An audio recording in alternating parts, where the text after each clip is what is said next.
इससे पूर्व के व्याख्यान में हम ये चर्चा कर रहे थे कि सप्तमी विभक्ति का अलुक कहाँ कहाँ होता है, अर्थात कहाँ कहाँ सप्तमी विभक्ति का लुक नहीं होता। और उस संदर्भ में मैंने सूत्र बताते हुए कहा था कि ये सूत्र केवल बहुव्रीहि के लिए प्रयुक्त नहीं होता है। यदि कोई भी समास जिसमें संज्ञा अर्थ प्राप्त होता है, संज्ञा अर्थ में प्रयुक्त होता है, तो वहाँ पर उत्तर पद परे होने पर उसका जो सप्तमी विभक्ति है उसका लुक नहीं होता। और बहुव्रीहि के संबंध में मैंने आपके सामने 2 उदाहरण प्रस्तुत किए थे। अब मैं आपके सामने अन्य समासों में भी संज्ञा अर्थ में समास होते हैं और वहाँ भी किस प्रकार से सप्तमी का अलुक होता है उसके उदाहरण के रूप में अरण्य तिलका ये जो पद समस्त पद आपके सामने है।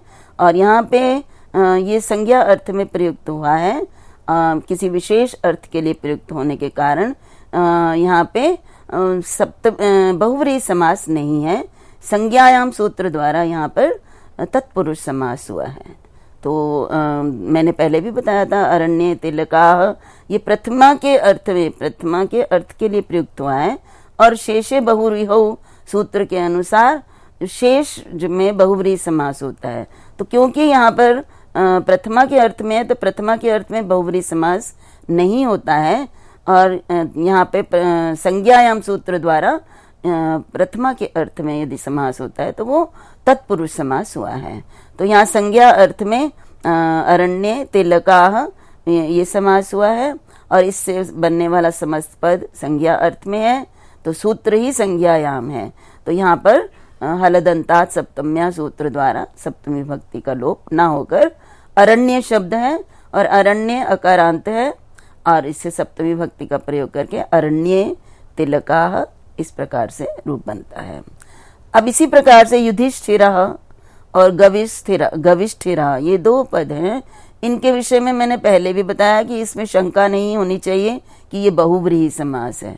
युधिष्ठिर में युधि स्थिर, तो युधिष्ठिर ये तत्पुरुष समास है परंतु किसी विशेष व्यक्ति के लिए प्रयुक्त हो गया। युधिष्ठिर महाभारत के एक पात्र हैं प्रमुख, उनके लिए प्रयुक्त होता है।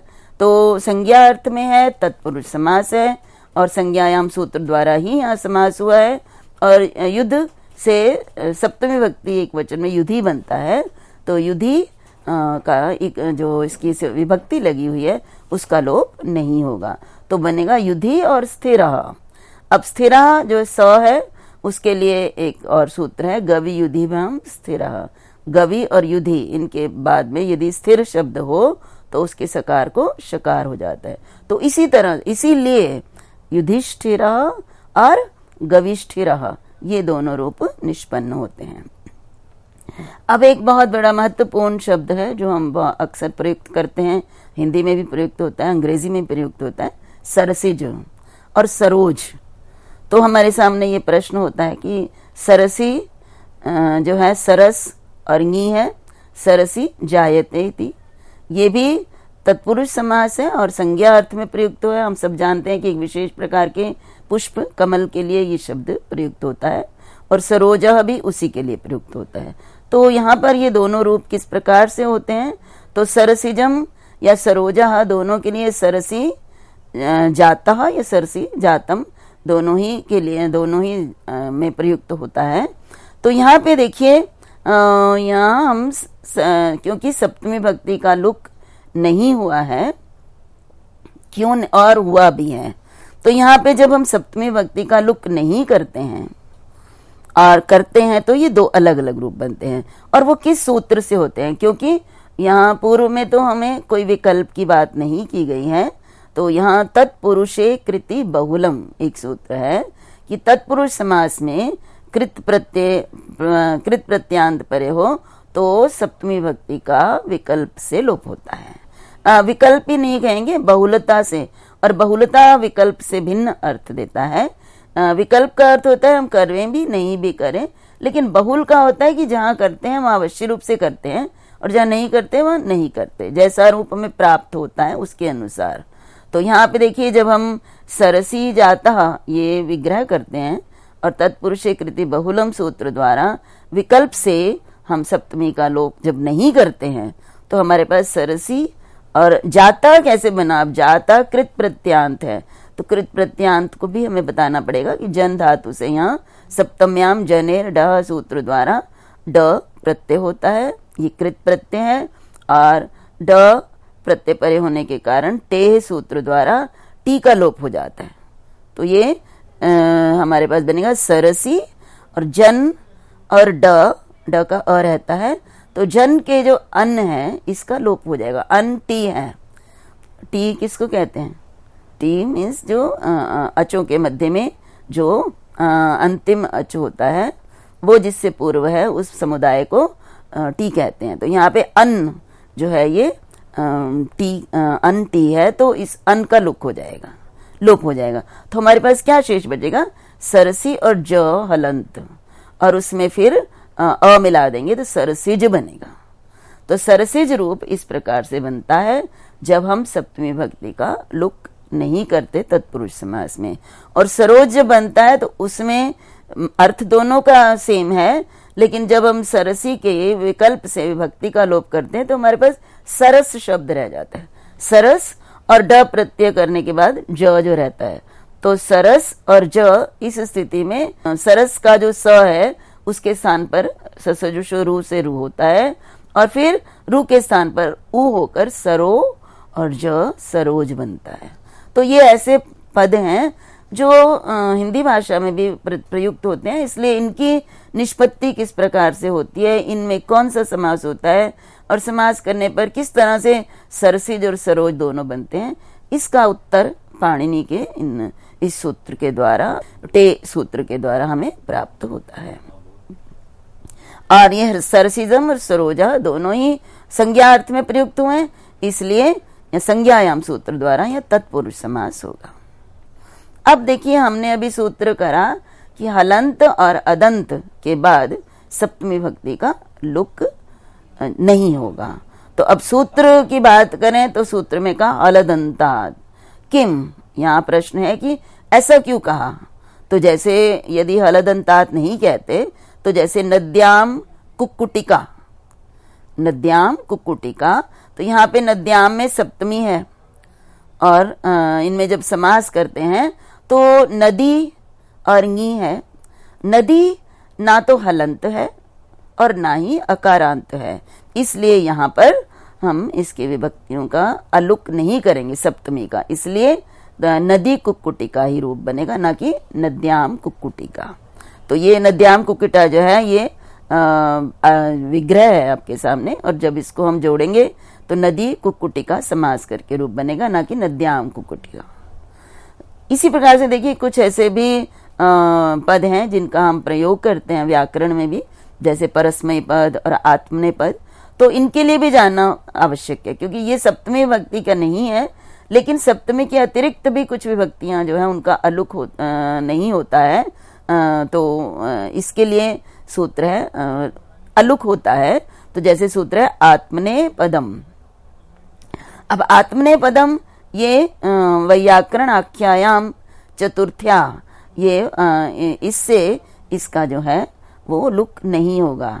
देखिए सप्तमी का लुक नहीं होगा, इसके लिए तो हमने सूत्र पढ़ा, लेकिन चतुर्थी का भी अलुक होता है। यहाँ आत्मन शब्द है और चतुर्थी व्यक्ति एक वचन में आत्मने बनता है, तो आत्मने पदम यहाँ पे ये संज्ञायाम से ही इसमें समास होगा, और व्याकरण अर्थ में व्याकरण के अर्थ के लिए प्रयुक्त हुआ है। व्याकरण का किसी जो है विशेष व्याकरण की आख्या है यहाँ पर आत्मने पद, तो इसलिए इससे चतुर्थी विभक्ति का लुक नहीं हुआ है। तो उस सूत्र से तो लुक नहीं रुकता, लेकिन इस सूत्र से इसका लुक होगा। इसी प्रकार से एक और हमें जानना जरूरी है, यह षष्ठ्या आक्रोशे। आक्रोश अर्थ में षष्ठी विभक्ति का लुक नहीं होगा, तो षष्ठी के लिए आ गया। वैसे और भी बहुत सारे सूत्र हैं, लेकिन मैं कुछ विशेष जो कि भाषा में अधिकतर प्रयुक्त होते हैं उनके विषय में आपको बता रही हूँ। तो यहाँ पर भी तत्पुरुष समास है, तो यहाँ षष्ठी विभक्ति का अलुक इस सूत्र द्वारा होता है, परंतु वार्तिक आगे दिया पुत्रे अन्यतस्याम, लेकिन उसके परे यदि पुत्र पद हो तो विकल्प से लुक होता है। तो तो जैसे नाटकों में तो ये बहुत अधिक प्रयुक्त होता है, दास्या पुत्र, ये हम किसी को आक्रोश में कहते हैं जब कहा जाता है, तो दास्या पुत्र षष्ठी विभक्ति का अलुक करके बोला गया, और दासी पुत्र लुक करके बोला गया, क्योंकि पुत्र पद पर है इसलिए विकल्प से यहाँ पर षष्ठी का लुक हुआ और नहीं भी हुआ।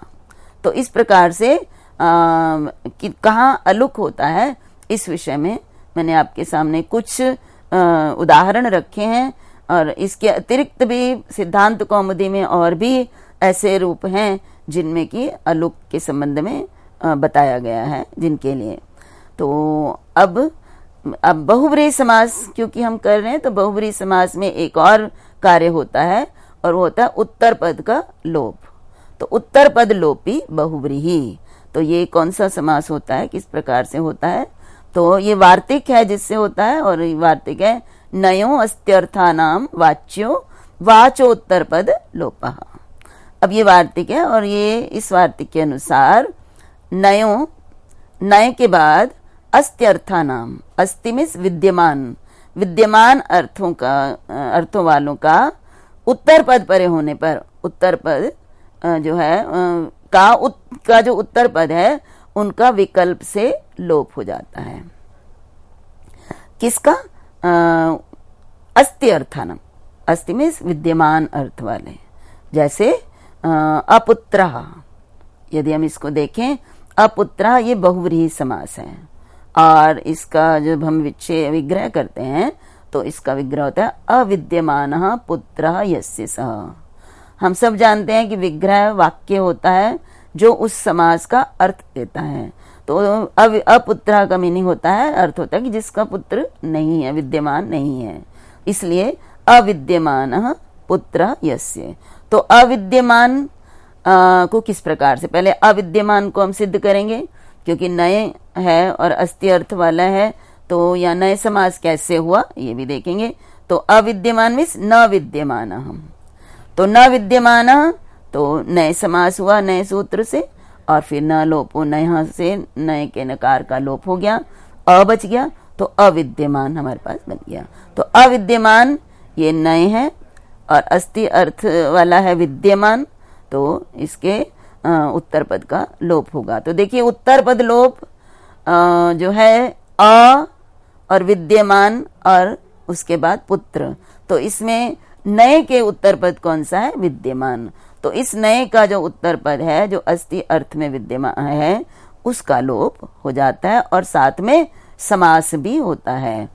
अब देखिए यहाँ पे अन्यथा बहुव्रीहि समास अनेकम अन्य पदार्थ से ना हो पाता, क्योंकि नए भी साथ में है, तो नए से युक्त विद्यमानता अर्थ वाले के साथ समास भी होगा, और साथ में नए के उत्तर पद का लोप भी होगा। तो यहाँ पे न विद्यमान सु और पुत्र सु, इनमें इसी वार्तिक से समास हो पाएगा, और फिर विद्यमान का जब हम लोप करेंगे तो न का हमने अ कर दिया था ना, भी नए ही है, तो फिर अ और उसके बाद पुत्र बचा, तो अपुत्र और उसके बाद सुआदि की उत्पत्ति करके अपुत्र हमारे पास रूप बनता है। इसी प्रकार से अनाथः बहुव्रीहि समास है, अरोगः, अनाथः मीन्स अविद्यमानो नाथः यस्य, जिसका कोई स्वामी विद्यमान नहीं है इस समय, और अरोगः जिसको इस समय कोई रोग नहीं है, रोग विद्यमान नहीं है, तो ये नए अस्ति अर्थ वाले हैं, और उनके साथ उत्तर पद पुत्र का समास हो गए, नए के उत्तर पद विद्यमान का लोप होता है। तो ये इस वार्तिक की सहायता से होता है। अब देखिए बहुव्रीहि समास में हमें कुछ समास पद इस प्रकार से मिलते हैं जिनमें पूर्व पद का लोप हो जाता है, पूर्व पद को पुल्लिंग के समान हो जाता है। अर्थात यदि दोनों स्त्रीलिंग पदों में बहुव्रीहि समास होता है तो पूर्व वाला स्त्रीलिंग पद पुंबद हो जाता है, पुंबद में पुल्लिंग के समान उसका रूप बन जाता है।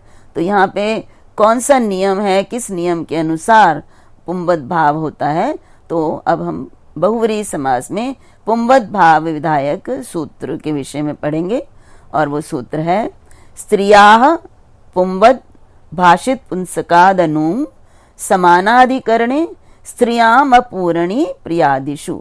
ये एक बड़ा सा सूत्र है जिसमें अनेक पद हैं, जिनको हमें जब हम इनको अलग करेंगे तो हम समझ पाएंगे कि इस सूत्र का अर्थ क्या है। सामान्य मैंने बताया कि ये पुल्लिंग के समान जो है वो उसके रूप के लिए है ये सूत्र। स्त्रीलिंग है तो उसको पुल्लिंग करना है, तो कब करना है, किस परिस्थिति में करना है, तो इसमें कहा, मैंने नंबर से दिया। इसमें एक शब्द है भाषित पुंसकात, और उसका अर्थ दिया भाषितः पुमान येन तस्मात्। ये पंचमी विभक्ति में प्रयुक्त है। भाषित पुंस कहते हैं कि जिस प्रवृत्ति निमित्त को लेकर एक पद का प्रयोग स्त्रीलिंग या पुल्लिंग में होता है, उसी को लेकर अन्य लिंग में उसका प्रयोग किया जाए तो वो भाषित पुंस कहता है। उक्त पुंस्क, इसका तात्पर्य होता है कि प्रवृत्ति निमित्त हर लिंग में एक पद का एक ही हो, शब्द का एक ही हो। तो यदि प्रवृत्ति निमित्त नहीं होगा एक ही, तो वो भाषित पुंस्क नहीं कहलाएगा। तो सबसे पहले भाषित पुंस्क पंचम्यंत है, और उसके बाद है अनुंग।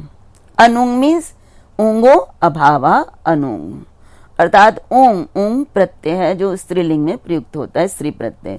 तो ऊंग का जहां अभाव हो उसके लिए ये प्रयुक्त है अनुंगा। वास्तव में यहाँ ये पूरा एक पद है भाषित पुंसकाद अनुंग। तो भाषित पुंसकात में पंचमी है, उसका लुक नहीं हुआ, परंतु अनुंग में षष्ठी विभक्ति होनी चाहिए थी, उसका लुक किया गया है। तो ये एक जो है सूत्र के कारण हुआ है। सूत्र में इस प्रकार से प्रयोग हो जाते हैं, तो अनुंगा के स्थान पर अनुंग हुआ है। तो अनुंगा ये स्त्रिया के लिए प्रयुक्त हुआ है। अगला पद है स्त्रिया। तो भाषित पुंस के बाद जिससे ऊंग प्रत्यय नहीं हुआ है, ऐसे स्त्रिया, ऐसे स्त्रीलिंग शब्द के स्थान पर क्या हो जाता है, अब आगे कहा पुंवत। ऐसे स्त्रीलिंग शब्द को पुंवत हो जाता है, उस स्त्रीलिंग को पुल्लिंग के समान कर दिया जाता है। अर्थात स्त्रीलिंग हम जानते हैं कि स्त्रीलिंग जब होता है तो स्त्री प्रत्यय लगाते हैं, उससे तो स्त्रीलिंग बनता है। तो कहने का तात्पर्य है कि ऊंग को छोड़कर यदि अन्य कोई स्त्रीलिंग का प्रत्यय लगाया गया है पुल्लिंग से, तो वो प्रत्यय जो है वो नहीं रहता। तो ये पुंवत भाव का तात्पर्य है। और फिर अब देखिए, क्योंकि समास दो पदों में होता है, तो पहले पद के लिए हमने कहा, ये सब हमने बताया कि भाषित पुंस्क होना चाहिए और उसके बाद ऊंग प्रत्यय नहीं होना चाहिए। ऐसा स्त्रीलिंग जो पद है उसके स्थान पर पुंवत हो जाता है, उसको पुल्लिंग के समान कर दिया जाता है। स्त्रीलिंग का प्रत्यय हटाकर पुल्लिंग का प्रत्यय पुल्लिंग प्रयोग हो जाता है।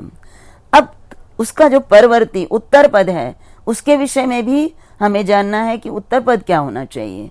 तो उसके लिए कहा समानाधिकरणे स्त्रियाम अपूर्णी प्रियादिषु। ये तीन उसके लिए कहा कि क्या आवश्यक है। एक तो समानाधिकरण होना चाहिए। समानाधिकरण मीन्स जो विभक्ति वचन पूर्व पद की है वही उसमें भी होनी चाहिए, और स्त्रियाम, वो भी स्त्रीलिंग होना चाहिए। और तीसरी बात कि वो जो उत्तर पद है वो पूर्णी संख्या वाला नहीं होना चाहिए और प्रियादिगण का नहीं होना चाहिए। पूर्णी संख्या जैसे पंचमी, षष्ठी, सप्तमी, ये पूर्णी संख्या है, और प्रियादिगण में पड़े हुए शब्द ये दो अलग अलग हैं। तो प्रियादिगण गण पाठ में हमें पता चल जाएगा, प्रिया आदि जो शब्द हैं वो प्रियादिगण के अंतर्गत आते हैं। तो ये सूत्र का अर्थ हुआ। तीन बातें हैं इसमें। स्त्रीलिंग के स्थान पर पुंवत होना है, और स्त्रीलिंग कौन सा स्त्रीलिंग, जो कि भाषित पुंस्क हो, उसके बारे अनुंग प्रत्यय ना हो और स्त्रीलिंग हो, और उसके परे क्या होना चाहिए, उसके परे भी समानाधिकरण हो, स्त्रीलिंग हो, और पूर्णी और प्रियादिगण का ना हो। तो इस प्रकार से यदि हम इसको आप विभक्त कर लेते हैं इसके पदों को, तो हम इससे अर्थ शीघ्रता से समझ पाते हैं। अब मैं उदाहरण आपके सामने रखती हूँ।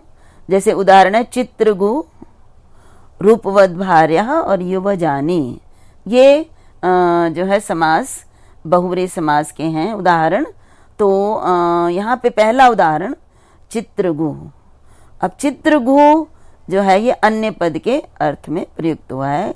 उस व्यक्ति के लिए चित्रा गावो यस्य, चित्रा गावो यस्य अर्थात चितकबरी कह सकते हैं, या चित्र में विविध प्रकार की गावो गाय जिस व्यक्ति के पास है उसको चित्रगु कहते हैं। तो ये अन्य पद के अर्थ में विद्यमान है, अनेकम अन्य पदार्थ से समास भी हो गया। और चित्रा स्त्रीलिंग है, गो भी स्त्रीलिंग है। तो जब हमने इसको विग्रह किया तो हम चित्रा जस गोजस इस प्रकार से विग्रह करेंगे, क्योंकि बहुवचन में है। अब जब हमने विग्रह कर लिया, समास कर लिया, तो हमारे पास क्या शेष रहा? चित्रा और गो। अब यहां पे देखिए चित्रा गो में चित्रा जो है वो स्त्रीलिंग है। चित्र शब्द से स्त्रीलिंग का प्रयोग करके चित्रा टाप प्रत्यय लगकर बना है। और गो भी परवर्ती जो पद है वो भी स्त्रीलिंग है और समानाधिकरण है। दोनों में विभक्ति वचन एक समान है। और ये ना तो पूर्णी संख्या वाला है पद और ना ही प्रियादिगण के अंतर्गत आता है। इसलिए चित्रा का जो टाप लगाया है वो उसको चित्र हो जाएगा। और ये चित्र पद ऐसा है जो कि इसका प्रवृत्ति निमित्त जो है वो तुल्य है, अर्थात स्त्रीलिंग में जिस निमित्त को लेकर प्रयुक्त हो रहा है उसी प्रवृत्ति निमित्त को लेकर ये पुल्लिंग में भी प्रयुक्त होता है। इसका अर्थ पुल्लिंग में भिन्न नहीं है। इसलिए यहाँ पे चित्रा के स्थान पर चित्र हो जाएगा, ये पुंबद भाव हो गया। तो हमारे पास चित्रा गो ये हो गया। और फिर हमारे पास एक सूत्र है गो स्त्रियोर उपसर्जन से, सूत्र द्वारा गो का जो है इसको हरस्व हो जाएगा। और हरस्व जब होता है ओ को हरस्व होके क्या हो जाएगा? ऊ। तो चित्र गो। तो इस प्रकार से चित्रगु और फिर इसका सु आदि की उत्पत्ति करके चित्रगु जो है पद बनता है। तो चित्रा के आ को जो ह्रस्व हुआ है अर्थात जो पुंबद भाव हुआ है वो हमारा स्त्रिया पुंबद भाषित पुंसकादनु इस सूत्र द्वारा हुआ है। इसी प्रकार से देखिए रूपवती भार्या यस्य, रूपवत भार्या, तो ये किसी ऐसे व्यक्ति के लिए है जिसकी पत्नी बहुत रूपवती है, सुंदर है। तो अन्य पद के अर्थ में है, प्रथमांतों में है, रूपवती सु भार्या सु, यहाँ पे ये एक वचन में है। तो विग्रह में ही हमें पता चल जाता है कि यहाँ बहुवचन प्रयुक्त होगा या एक वचन। तो रूपवती सु भार्या सु, तो यहाँ पर भी देखिए रूपवती ये स्त्रीलिंग है, भाषित पुंसक है। रूपवती को रूपवत अगर कहेंगे रूपवान तो अर्थ में कोई भेद नहीं होगा, समान प्रवृत्ति निमित्त है। और उसके बाद ये स्त्रीलिंग में भी है। और इसके परे जो भार्या शब्द है वो भी स्त्रीलिंग है, समानाधिकरण है और पूर्णी और प्रियादिगण का नहीं है। इसलिए रूपवती को पुंबद भाव होगा। तो जब हम इसके साथ लगी हुई स्त्रीलिंग में ङीश प्रत्यय है उसको जब हटाते हैं तो रूपवत बनता है। रूपवत जो मूल शब्द है रूपवत है। तो रूपवत और फिर भार्य कैसे बना? वही गो स्त्री और उपसर्जन से, ये स्त्रीलिंग में है भार्या तो इसलिए इसको भार्य हो गया। तो हमने रूपवती को पुंबद भाव किया है और भार्या को हमने क्या किया? हरस्व, आ को हरस्व कर दिया तो भार्य बना। तो हमारे पास बना रूपवत भार्य। अब तकार के स्थान पर क्या हो जाएगा? दकार, झलाम जश झशी या झलाम जशो अंते, क्योंकि ये रूपवत मैंने बताया कि यद्यपि विभक्तियां इससे लुक हो गया लेकिन विभक्ति का जो है रूप यहाँ विद्यमान रहता है, इसलिए पदत्व यहाँ इसमें रूपवत में भी रहेगा। तो त के स्थान पर द, तो रूपवद भार्य और फिर पुल्लिंग प्रथमा एक वचन में रूपवद भार्या ये रूप बनेगा। समास करने के नियम वही हैं, अनेकम अन्य पदार्थ से ही हम समास करेंगे और फिर विभक्ति लोप इत्यादि प्रातिपदिक संज्ञा इत्यादि सब उसी प्रकार से करेंगे। उसके बाद जो इनके स्त्रीलिंग होने के कारण इनको पुंबद भाव किया और साथ में इनके जो उत्तरवती पद है उसको ह्रस्व किया तो हमारे पास ये रूप सिद्ध होता है। अब इसी प्रकार से देखिए एक पद है युवजानी। युवजानी पद बड़ा ही रोचक है। युवती जाया यस्य और उससे बनता है युवजानी। तो ये भी जानने की आवश्यकता है कि युवजानी किस तरह से बन जाता है। तो युवती, जब युवती जाया यस्य, तो यहाँ पे युवती ये जो है दीर्घ इकारांत है, यहाँ युवती ह्रस्व इकारांत नहीं है, दीर्घ इकारांत है। और जाया यस्य, तो यहाँ पे पहले दीर्घ को ह्रस्व करेंगे। अभी श्रिया पुंबद की सभी जो हमने बताया वो यहाँ पर लागू हो रहा है, तो ह्रस्व इकार होकर युवती बना। उसके बाद जाया का भी ह्रस्व हो जाएगा, तो जाया को ह्रस्व से पूर्व हमारे पास एक सूत्र है, जाया निंग। जाया से निंग प्रत्यय होता है, और जाया से निंग प्रत्यय जब करते हैं तो आ के स्थान पर क्या कर देंगे, निंग। निंग का ङ इत संज्ञक है, तो उसके बाद जाय और नी, ये थोड़ा सा ध्यान से, क्योंकि हम लिख कर नहीं कर पा रहे हैं, तो आपको पुनः मैं ये बताती हूँ कि युवती ह्रस्व दीर्घ इकारांत को ह्रस्व किया, फिर जाया से निंग प्रत्यय किया, जाया या निंग, और अलु अंत्यस्य से जाया के अंतिम जो स्वर आ, इसके स्थान पर हमने निंग किया, तो जाय हलंत हो गया य और नी। और फिर लोपो व्योरवली एक सूत्र है, वल प्रत्याहार का प्रत्यय, वल प्रत्याहार का वर्ण न परे है, इसलिए य का लोप होकर जा और नी, युव जानी बना। तो इस प्रकार से युवती जाया यस्य, तो यहाँ पे युवन, युवन शब्द है, ये भी ध्यान रखिएगा। इसमें युवती जाया को जब हम पुल्लिंग में बनाते हैं तो युवन बन जाता है, मूल रूप में देखना है। युवती को जब हम पुंबद भाव करते हैं तो युवन होता है। तो अब युवन का नकार जो है न लोप जो है प्रातिपदिकांत से सूत्र द्वारा न का लोप होकर युव जानी, इस प्रकार से रूप बनता है। ये रूप बनाने के लिए हमें बहुत कुछ इसमें प्रयोग करने पड़ रहे हैं। नकार का लोप भी करना है, उसके बाद निंग प्रत्यय भी करना है, लोपो व्योरवले से य का लोप भी करना है। तो इस प्रकार से हम यहाँ पे युवजानी ये रूप निष्पन्न करेंगे। इसी प्रकार से इसमें कुछ और विशेष भी सूत्र के संबंध में विशेष बातें हैं कि यदि सूत्र में ये पद नहीं होंगे तो किस प्रकार से निष्पन्न होंगे रूप, इस विषय पर हम चर्चा अपने अगले व्याख्यान में करेंगे। तो तब तक के लिए आप सबको मेरा नमस्कार।